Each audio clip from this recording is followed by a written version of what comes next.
In 1908, a mysterious book titled The KYBALION was published, attributed to three anonymous authors who referred to themselves as the Three Initiates. They compiled the teachings of the ancient master Hermes Trismegistus, a figure rooted in pre-dynastic Egypt and associated with the god Thoth. The purpose of this work, veiled in an aura of mystery and esoteric wisdom, was to distill the ancient knowledge passed down from early civilizations into 7 comprehensible and applicable Hermetic principles. This guide was intended for those seeking to understand the underlying laws of the universe and apply them to influence the 3 planes of existence: physical, mental, and spiritual. Throughout history, these teachings have been carefully guarded by secret groups and lodges, who maintain strict secrecy over this knowledge. Simply reading many of these ancient texts does not always reveal their true meaning, as these teachings and their practitioners faced persecution in various eras and were often encoded in symbolic or cryptic language. A clear example of this can be found in most alchemical and Hermetic texts. Few truly grasp the full depth of these writings, and even fewer put them into practice. When knowledge is neither used nor expressed, it becomes useless, incapable of providing any benefit to its possessor. Therefore, it is essential not only to study the axioms and aphorisms, but also to apply them in daily life. Each individual must internalize these principles, practice them, and apply them. Only then do they truly become a possession. The Hermetic principles are 7 in number, all interconnected. The first principle, mentalism, serves as the foundation upon which all the others depend and derive. If we begin with the premise that the universe is a mental creation and everything is sustained in the mind of the All, then all creation must originate in the mind. According to another principle found in the KYBALION, the principle of correspondence, just as the All creates with its mind, so can we create with our minds. The principle of correspondence posits that there is always a relationship between the laws governing phenomena on different planes of existence. As above, so below; as below, so above. It establishes harmony between the physical, mental, and spiritual planes. However, there is also a hierarchy where the subtle gives rise to the dense, and spirit orders and creates matter. This aligns with another of the 7 principles, the principle of vibration. This principle states that everything is in motion, that nothing remains still. It explains the differences between the various manifestations of matter, force, mind, and even spirit, from which everything proceeds. The vibration of the spirit is so immense that it can be practically considered at rest, much like a wheel spinning so fast that it appears motionless. At the other end of the scale, we find forms of matter so dense, with vibrations so weak, that they also appear to be at rest. Once again, as above, so below. From the very essence of the All, whose vibration is immense, all creation emanates, vibrating at different levels. It is the lower levels or frequencies that give rise to matter, confirming the mental and subtle nature of existence. By understanding these axioms, we realize that what we see reflected in our material existence is a byproduct of a mental or spiritual vibration. To influence and change our surroundings and the physical reality we experience, we must change the nature of our thoughts, our minds, and alter our vibratory state. Here, another of the 7 Hermetic principles comes into play, the principle of polarity. You can modify your mental vibrations through an effort of will, deliberately focusing on the desired state. Will directs attention, and this changes the vibration. To eliminate an undesirable mental state, use the principle of polarity and focus your attention on the opposite pole of the one you wish to suppress. This is one of the most useful Hermetic formulas.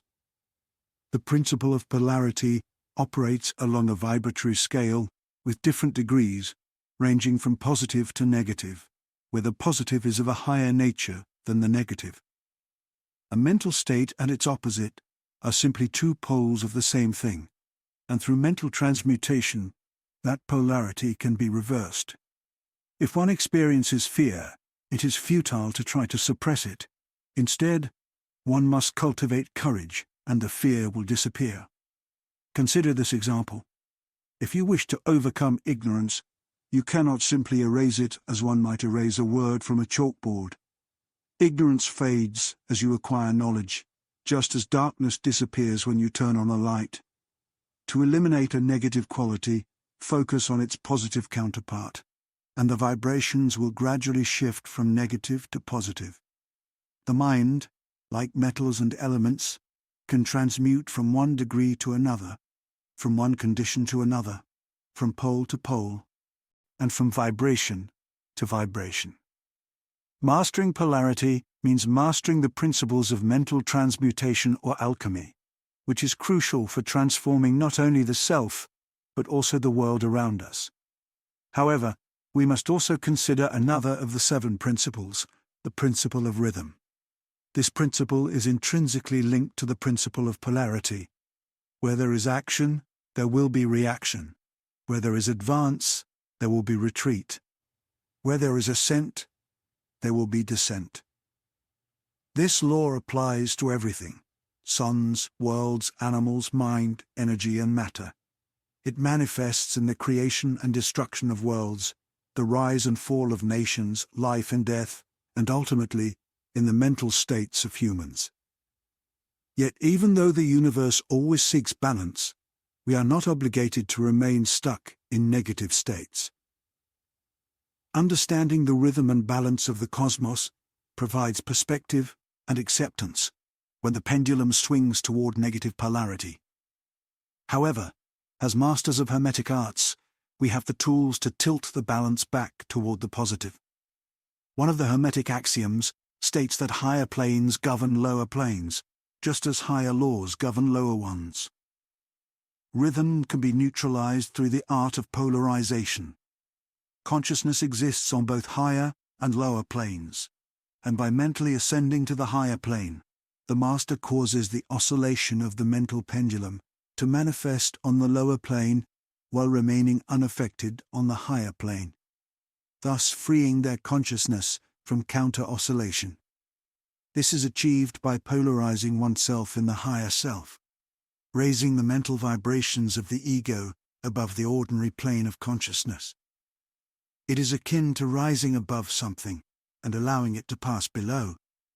Those who have attained a certain mastery polarize themselves in the positive pole of their being, in the I am, rather than in the pole of their ego. By refusing and denying the operation of rhythm, they rise above their plane of consciousness. By applying higher laws, they gain mastery over the lower ones. All individuals who have achieved any degree of personal mastery practice this, whether they consciously understand the law or not. They simply refuse to be carried away by oscillations, and by firmly asserting their superiority, they remain positively polarized. The master attains a greater degree of perfection because they fully understand the law they are mastering. With the help of a higher law and their will, they achieve a balance and steadiness almost inconceivable to those who are swept away by emotional oscillations. They understand that everything on the lower planes is dual in nature, and by using their mind, they overcome adversities. They know that ultimately everything is Maya, a mental creation of the All, where the being experiences itself in countless forms and consciousnesses. They also comprehend that they are not just a creation of the All, but part of it. They are essentially divine, a fractal of the All or the Source, an eternal spirit incarnated in this material existence to evolve, experience, and remember itself. They know that by the principles of fractality and correspondence, they too have the power to create and shape their own reality with the mind. Behind the teachings transmitted by various masters and ancient cultures, whether in Hinduism, Buddhism, Hermeticism, or even those of Jesus of Nazareth, lies the principle of the mental or spiritual nature of the universe. If the universe is mental, It follows that mental transmutation can modify and transform the conditions and phenomena of the universe, making the mind the greatest power we possess to influence these phenomena and transmute our lives. There are two Hermetic principles left to discuss. The principle of cause and effect, which has its equivalent in the Hindu concept of karma, and the principle of generation, often misunderstood and underestimated, but potentially key to manifesting what we desire or need on the physical plane. Understanding and applying this last principle could be the final piece that completes the cycle of mental and material creation and transmutation. If you are interested in a video exploring this last Hermetic principle in depth, let me know in the comments, and I will make it a priority.